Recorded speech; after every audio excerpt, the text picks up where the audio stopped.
Start करते हैं economics के फर्स्ट चैप्टर लेक्चर 3 डेवलपमेंट के बारे में। तो डेवलपमेंट अपन ने क्या समझा था, एक qualitative as well as quantitative aspect of living which is positive in nature, include health, education and income. ये सारी चीजें अपन ने डेवलपमेंट से रिलेटेड जानी। उसके बाद नेशनल इनकम का कंसेप्ट जाना, उसके बाद per capita income, world development report के बारे में भी अपन ने समझा था इसके प्रीवियस लेक्चर में।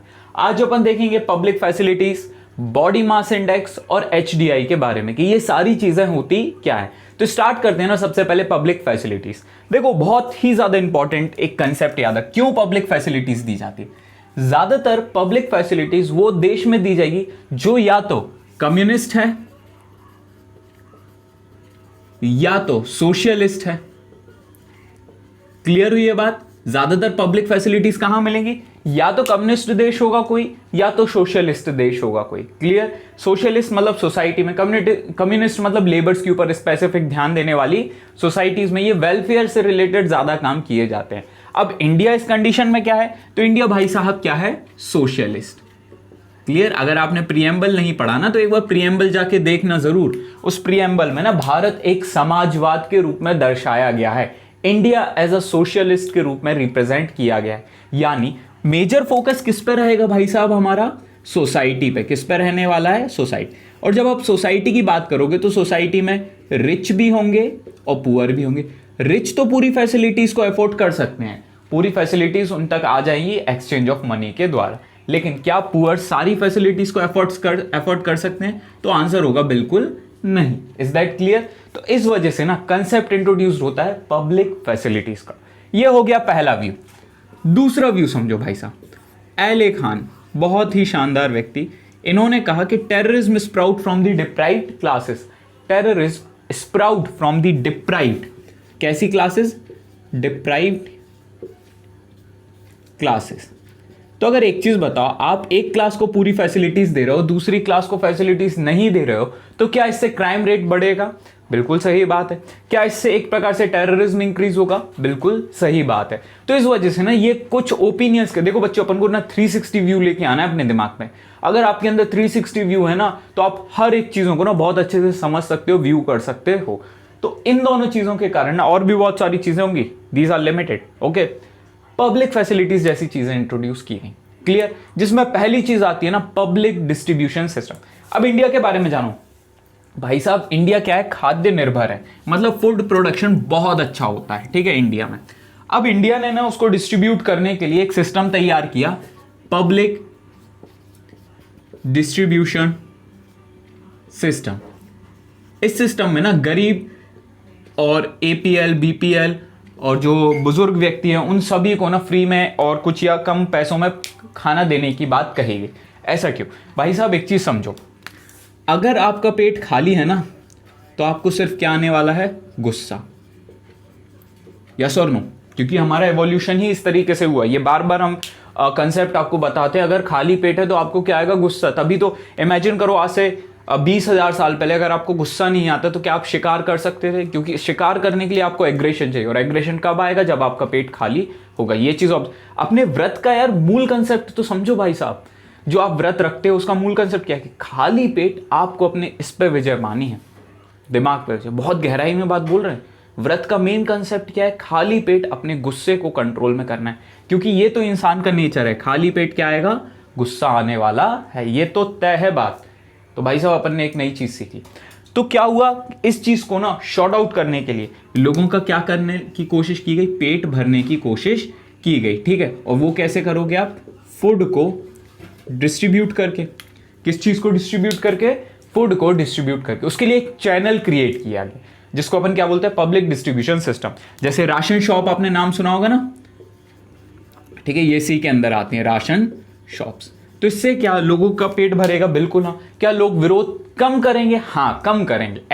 एक्चुअली में उतने लेवल पे तो नहीं करेंगे लेकिन कम करेंगे। खाली पेट ज्यादा विरोध होगा एज कंपेरिजन टू भरे पेट, क्योंकि भरे पेट बच्चे नींद आएगी, खाली पेट गुस्सा आएगा, भरे पेट नींद आएगी। इसलिए मीडियम खाना, ठीक है। क्लियर?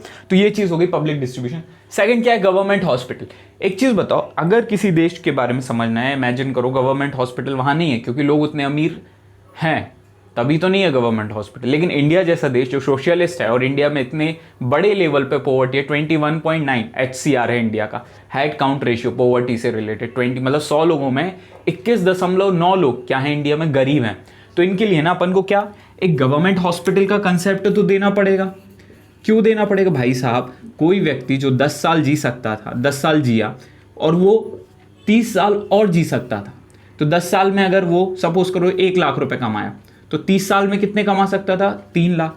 लेकिन अगर वो 10 साल की उम्र में मर गया तो देश को कितने लाख का नुकसान हो गया? 2 लाख का। देखो आपको नहीं हुआ, किसको नुकसान हुआ? देश को। तो भाई साहब ये जो गवर्नमेंट हॉस्पिटल की फैसिलिटीज है ना, ये क्यों प्रोवाइड की जाती है? ताकि देश की इकोनॉमी ना मेंटेन रहे। याद रखना, ऐसा नहीं है कि देश को सिर्फ ऊपर वाला ही चला रहा है। ऊपर वाला इन द सेंस जो टॉप इंडस्ट्रियलिस्ट हैं या टॉप इकोनॉमिस्ट हैं या टॉप पॉलिटिशियंस हैं, देश को lower section of the people भी चला रहे हैं। सबकी उतनी ही भूमिका है भाई साहब। इसलिए कहते हैं ना, ना कोई बड़ा है ना कोई छोटा है। क्लियर? तो ये चीज बहुत इंपॉर्टेंट है, हर एक व्यक्ति इस भारत देश के लिए इंपॉर्टेंट है। क्लियर? क्यों? क्योंकि अगर वो और जिएगा तो ज्यादा पैसे कमाएगा, ज्यादा पैसे कमाएगा तो उसकी इकोनॉमी और देश की इकोनॉमी ज्यादा इंप्रूव होगी। क्लियर? नेक्स्ट क्या है? Government school. अगर एक चीज बताओ, एक गरीब बच्चे का बच्चा, गरीब व्यक्ति का बच्चा स्कूल जाएगा, स्कूल चले हम ला ला ला, सूरज सा चमके हम, बादल सा गरजे हम, स्कूल चले हम, ठीक है, स्कूल जाएगा। क्या वो बेहतर एजुकेशन को एक्सेस कर पाएगा? बिल्कुल सही बात। बेहतर पब्लिक फैसिलिटीज को समझ पाएगा? बिल्कुल सही बात। ये सारी चीजें अगर वो अच्छे से कर पाएगा तो क्या फ्यूचर में उसको अच्छा रिटर्न मिलने की एक उम्मीद है? हाँ कह सकते हो आप, उम्मीद तो है। ठीक है, उम्मीद तो है। याद रखना हमेशा, prepare for the worst, hope for the best. Clear? Prepare for the worst, hope for the best. Clear? तो स्कूल जाएगा तो ज्यादा पैसे कमाने की उम्मीद है। तो क्या इससे एक प्रॉफिट है देश को? बिल्कुल ना, क्योंकि देश को ना अल्टीमेट एक ही चीज करनी है, कैसे भी, इसलिए तो इकोनॉमी में ये चीज पढ़ रहे हैं ना, कैसे भी करके इकोनॉमी को क्या करना है? बूस्ट अप करना है। और बूस्ट अप करने के लिए बहुत जो भी रास्ते अपनाने होंगे भाई साहब अपनाओ, पर वो ना याद रखना हमेशा गलत नहीं होने चाहिए। क्लियर? वो ना गलत नहीं होने चाहिए। क्लियर? तो ये हो गई क्या? Public facilities. अब पब्लिक फैसिलिटीज के अपार्ट अपन बात करते हैं कुछ इंडेक्सेस के बारे में जो इस पूरे चैप्टर में, जिसमें पहला इंडेक्स है बीएमआई। काफी ज्यादा सिंपल, ज्यादा कंफ्यूजन की जरूरत नहीं होनी चाहिए। क्या बात है, मिट गया बोर्ड। ठीक है, हाँ, तो किसकी बात कर रहे हैं? Body mass index. ज्यादा कंफ्यूज मत होना भाई साहब। किसी व्यक्ति को मेजर करना है कि वो व्यक्ति वेल नरिश्ड है या नरिश्ड नहीं है या ओवरवेट है, उसके लिए एक इंडेक्स तैयार किया गया जिसका नाम क्या दिया गया? Body mass index. उसमें क्या किया जाता है? सिंपल सा, वेट लिया किसमें? केजी में, इक्वल्स टू बीएमआई डाल देते हैं, कंफ्यूज हो जाओ। वेट लिया किसमें? केजी में। हाइट ली किसमें? मीटर में। और हाइट का क्या किया? स्क्वायर। और जो आंसर आया वो क्या कहलाएगा? बीएमआई। अब इसमें ना 3 केसेस आते हैं। पहला केस, या तो वो 18.5 से कम होगा, इक्वल नहीं लगाना है। पहला केस क्या हो गया? फर्स्ट केस, ठीक है, 18.5 से कम होगा। सेकंड केस, या तो वो 18.5 से 25 के बीच में होगा। और तीसरा केस, या तो वो 18.25 से ज़्यादा होगा। क्लियर? केस 1, केस 2 और केस 3। क्लियर? ये 3 अपने पास आंसर आएंगे। 18.5 से कम, ऐसे व्यक्ति को अपन कहेंगे अननरिश्ड, अननरिश्ड या अंडर नरिश्ड, मतलब न्यूट्रिशन इसके पास उतना नहीं है या एक्सेस टू फूड इसका उतना अच्छा नहीं है, या एक बैलेंस डाइट का कंसेप्ट ये व्यक्ति फॉलो नहीं कर पा रहा है। तो किसी देश में अगर ये कैटेगरी ज्यादा है, मतलब वो डेवलप्ड है कि अंडर डेवलप्ड है? भाई साहब अंडर डेवलप्ड है ना। Getting my point? कैसा है वो? अंडर डेवलप्ड है। सेकंड, ये बैलेंस है भाई, ये फिट एंड फाइन, आहा रेडी टू रन, ठीक है, फिट है भाई साहब ये। क्लियर? हेल्दी बच्चा है।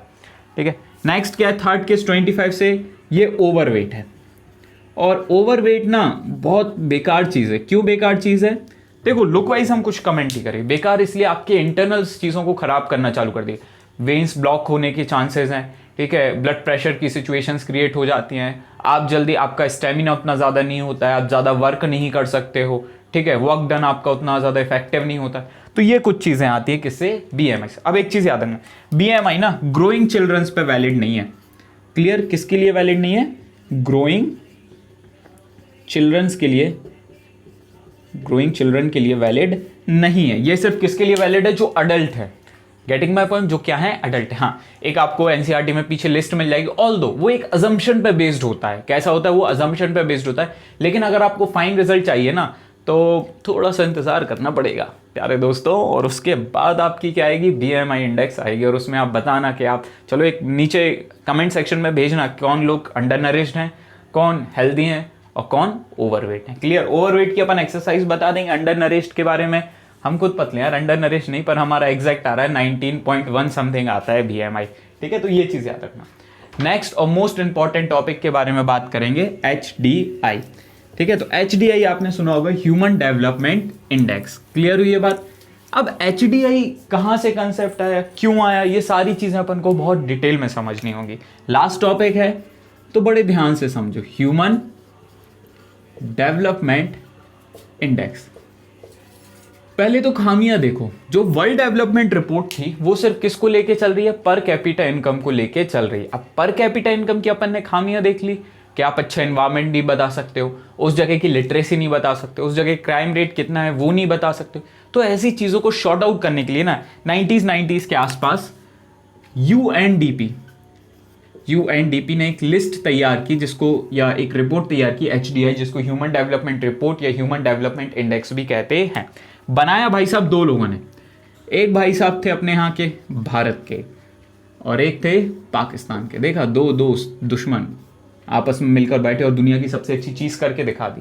ठीक है, इंडिया से थे अमर्त्य सेन, इंडिया के फेमस इकोनॉमिस्ट। पाकिस्तान से थे महबूब उल हक, पाकिस्तान के इकोनॉमिस्ट। ये दोनों ने बैठ के एक इंडेक्स तैयार किया, एक रिपोर्ट के क्राइटेरियाज तैयार किए, और उसको क्या नाम दिया? HDI। इन भाई साहब ने ना 3 चीजों को लिया जो सबसे फाइनेस्ट थी, और उनका एक प्रकार से थर्ड पोर्शन लेके एक स्कोर तैयार किया, जिसको अपन क्या बोलते हैं? HDI स्कोर बोलते हैं। अब वो 3 फाइनेस्ट चीजें क्या थी? पहली चीज, पर कैपिटा इनकम। क्या था पर कैपिटा इनकम? जल्दी बताओ। ठीक है, एक व्यक्ति की एक साल की इनकम क्या कहलाती है? Per capita income. सेकंड चीज, लिटरेसी रेट। क्या था लिटरेसी रेट? 7 साल या 7 साल से बड़ा कोई भी व्यक्ति किसी भी एक लैंग्वेज को पढ़ सके या लिख सके, क्या कहलाएगा? लिटरेट कहलाएगा। और थर्ड है भाई साहब, लाइफ एक्सपेक्टेंसी रेट। एक आदमी प्रेजेंट टाइम से, या प्रेजेंट जब उसका बर्थ हुआ, वो कितनी एवरेज या लेंथ ऑफ या स्पान ऑफ लाइफ वो जी सकता है, वो क्या कहलाएगा? Life expectancy rate. ये तीनों का जब थर्ड पोर्शन लिया गया ना, 1/3, और उससे अपन को एक चीज पता चली, और वो था HDI का स्कोर। और उसके हिसाब से डिसाइड किया गया कि HDI में कौन सा देश डेवलप्ड माना जाएगा, या कौन सा देश अंडर डेवलप्ड, या फिर एक प्रकार से लीस्ट डेवलप माना जाएगा, या डेवलपिंग माना जाएगा। क्लियर? तो देखते हैं क्या। देखो, ये 3 चीज़ अगर इमेजिन करो, अगर हमने कहा कि आपकी एक, जब आप विकिपीडिया खोलते हो तो उसमें एक HDI रैंक लिखी आती है, आप उसको देख के ना हर चीज़ बता सकते हो कि सामने वाले की लिटरेसी कितनी है, बहुत बढ़िया, सामने वाला क्राइम कितना कर रहा है। अगर इमेजिन करो किसी देश में क्राइम बहुत ज़्यादा है तो लिटरेसी कम होगी, बिल्कुल हाँ। पर कैपिटा इनकम कम होगी, बिल्कुल हाँ, तभी तो क्राइम हो रहा है। लाइफ एक्सपेक्टेंसी कम होगी, बिल्कुल हाँ, मतलब स्कोर गड़बड़ा जाए। इन्वायरमेंट अच्छा है तो क्या लाइफ एक्सपेक्टेंसी बढ़ जाएगी? हाँ, बढ़ जाएगी यार, है कि नहीं? जापान का देखो, ठीक है, समथिंग 88 के आसपास है जापान का लाइफ एक्सपेक्टेंसी, और इंडिया का 68, क्योंकि जापान का एनवायरनमेंट क्या है, ज़्यादा अच्छा है as comparison to India. Comparison की बात कर रहा हूँ, ठीक है। लिटरेसी रेट, क्या अगर लिटरेसी रेट अच्छी है तो लाइफ एक्सपेक्टेंसी ज़्यादा होगी, बिल्कुल सही बात। पढ़ा लिखा आदमी जानता है क्या सही है क्या गलत है। पर कैपिटा इनकम, अगर पर कैपिटा इनकम अच्छी है तो ऑब्वियसली उसका एक्सेस टू हेल्थ फैसिलिटीज ज़्यादा बेहतर होगी, और ज़्यादा बेहतर होगी मतलब उसका लाइफ एक्सपेक्टेंसी क्या होगा, ज़्यादा होगा। ये सारी चीज़ों ने, आप ये भी बता सकते हो कि जेंडर इक्वलिटी होगी कि नहीं होगी। लिटरेसी रेट देखो ना, अगर लिटरेसी रेट ज़्यादा है तो भाई साहब गर्ल और बॉय दोनों पढ़ने जा रहे हैं, और जब दोनों पढ़ने जा रहे हैं तो इक्वलिटी तो होगी ही। पर कैपिटा इनकम भी देख सकते हो, पर कैपिटा इनकम ज़्यादा है तो मतलब लड़की भी कमा रही है, लड़का भी कमा रहा है। अगर दोनों कमा रहे हैं तो इक्वलिटी अच्छी होगी।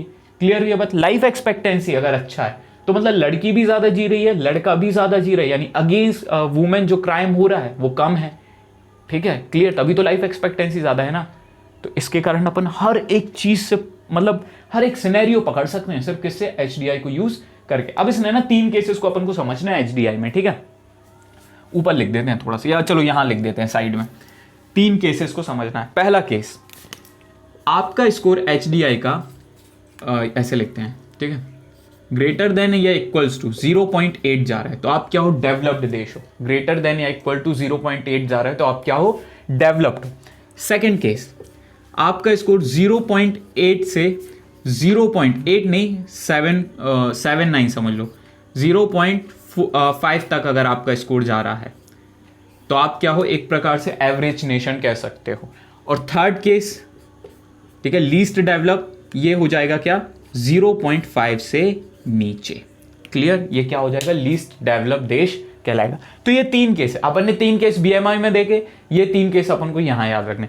पहला 0.8 से ज्यादा है तो भाई साहब क्या हो, आप बहुत ही ज्यादा डेवलप। दूसरा केस, अगर 0.79 से 0.5 के बीच में है तो आप क्या हो, एक एवरेज में लाई कर रहे हो। और तीसरा केस, अगर 0.5 के नीचे हो तो आप क्या हो, लीस्ट डेवलप देश माने जाओगे। क्लियर हुई ये बात। तो ये था पूरा कहानी किस चीज की, HDI के बारे में। अब एक चीज याद रखो कि इंडिया कहां लाई करता है। तो भाई साहब इंडिया की रैंक है HDI rank of India is 131 with a score of 0.645। तो इंडिया ने एक प्रकार से मिडिल स्कोर में लाई कर रहा है, ठीक है, मतलब डेवलपिंग देश है। क्या इंडिया वाकई में डेवलपिंग देश है? हाँ। क्या इंडिया पे दिन सुधार हो रहे हैं? तो बिल्कुल हाँ, ठीक है, क्लियर हुई ये बात। तो ये था आज का कंप्लीट लेक्चर जिसपे अपन ने क्या क्या देखा, पब्लिक फैसिलिटीज के बारे में देखा, BMI के बारे में देखा और HDI के बारे में देखा। मोस्ट इंपॉर्टेंट टॉपिक इस पूरे लेक्चर में सिर्फ एक ही है, वो क्या है, HDI। प्रॉब्ली 5 से 3 नंबर का क्वेश्चन आपको बोर्ड में देखने को मिलेगा। तो ये थे इंपॉर्टेंट के साथ आपका आज का लेक्चर। तो क्लास यहीं तक रखते हैं। Till then have a nice day, tata bye bye, sayonara.